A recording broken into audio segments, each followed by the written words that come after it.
Hello. In this lesson, we're going to be talking about paragraph structure. A paragraph is a group of sentences all about one idea. So, for example, this paragraph is all about gold. The purpose of a paragraph is going to be different depending on the type of paragraph it is. So, some paragraphs compare two things. Some paragraphs show the causes or the effects of something. And other paragraphs argue a point. And those are things like opinion paragraphs, where you give your opinion and then you support it with reasons and examples.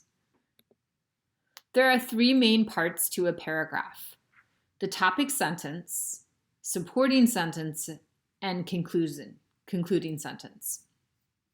The topic sentence is usually at the beginning, followed by the supporting sentences in the middle, and then the concluding sentence comes at the end of a paragraph.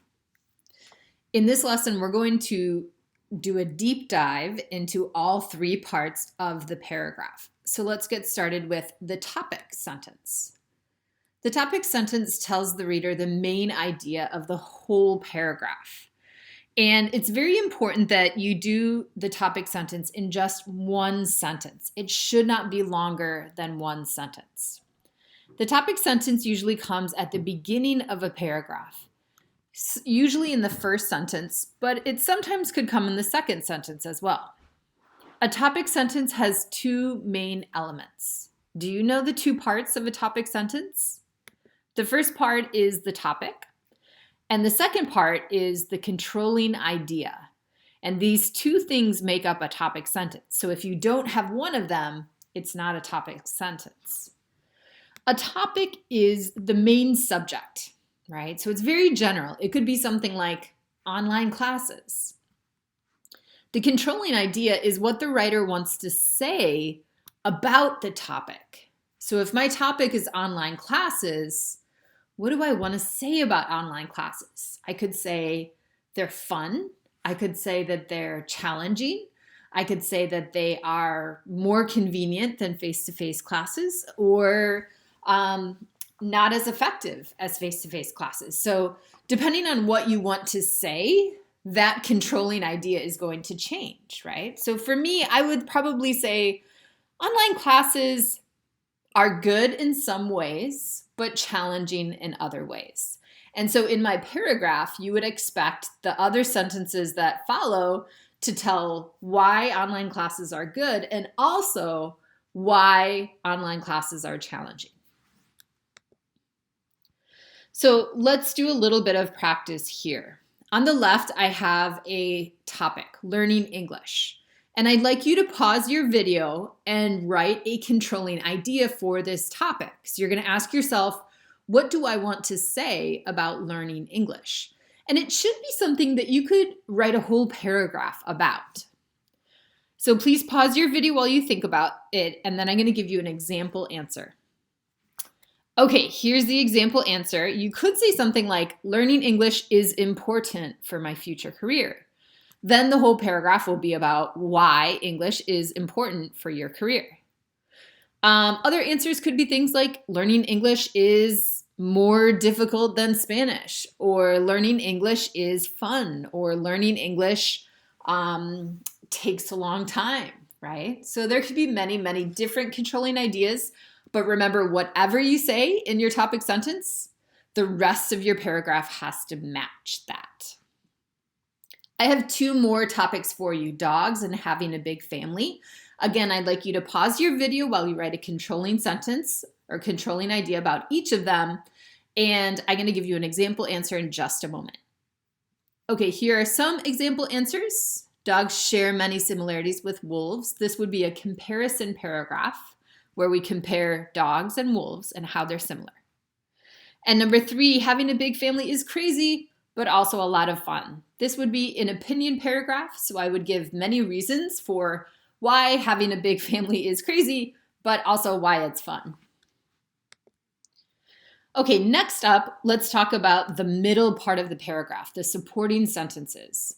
These sentences support the topic sentence, so there always has to be a connection between the supporting sentences and the topic sentence. To support the topic sentence, the supporting sentences could do many things. They could describe, explain, clarify, give examples, or give facts, right? And they do all of these things in order to support the main idea in the topic sentence. Let's look at an example. Let's imagine that my topic sentence is here in green. Dogs are better pets than cats for a variety of reasons. Can you identify what the topic of this topic sentence is? What's the main idea or the main subject? Dogs, right? Generally, we're talking about dogs. What does the writer want to say about dogs? What's the controlling idea?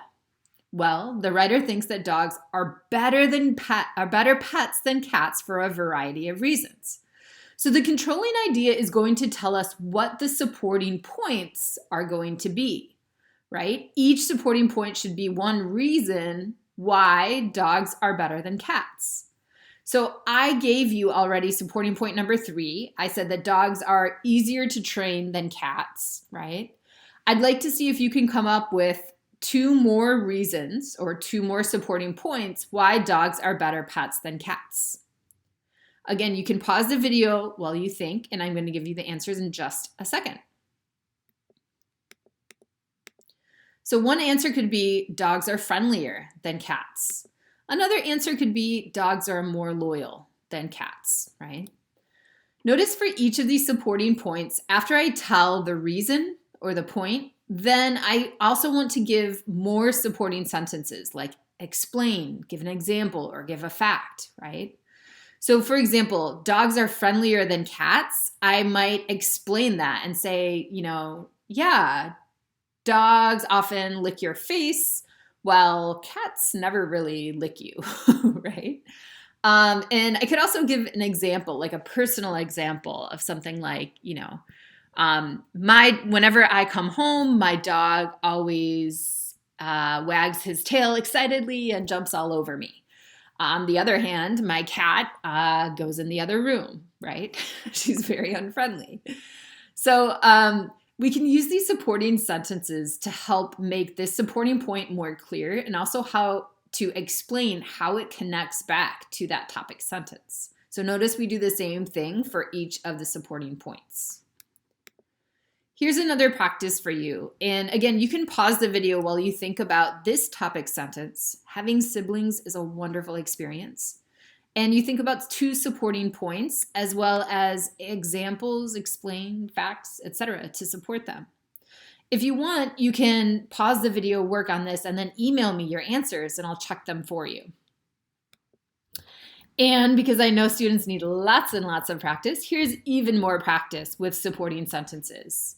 Another topic sentence here and another topic sentence here, and you can write in your supporting points. Again, you can email me these and I will check them for you. Okay, last but not least, we have the concluding sentence. So a concluding sentence does exactly what it says in the name. It concludes or ends a paragraph. There are 3 main features of a concluding sentence. The first thing to remember is that it's usually the last sentence of a paragraph. And this makes sense, right? Because it ends the paragraph. It also lets the reader know that the paragraph is finished. So if your paragraph doesn't have a concluding sentence, your reader is going to be left hanging and say, where's the rest of this, right? So you need a concluding sentence to help wrap everything up for the reader and to let them know, hey, this is finished now, it's done. Finally, the concluding sentence brings the paragraph to a logical conclusion, right? And I know you're probably thinking, what, right? What is a logical conclusion? What do you mean? Let me explain how to bring a paragraph to a logical conclusion. So the first thing we want to do is to restate the main idea from the topic sentence. So here I have a topic sentence example. Growing up with siblings is better than being an only child, right? This is the writer's main idea of the whole paragraph. And this is the first sentence of the paragraph. The last sentence of the paragraph, the concluding sentence, needs to restate this main idea, but using new words or using different sentence structure. So there is no doubt that having siblings makes your life better. It's similar, right? But it's slightly different. Here's another example of a topic sentence. This will be the first sentence, and I'd like to see if you can restate the main idea in the concluding sentence. So write a sentence that is similar to this one in yellow, but it's slightly different, okay? You can email me this answer if you would like.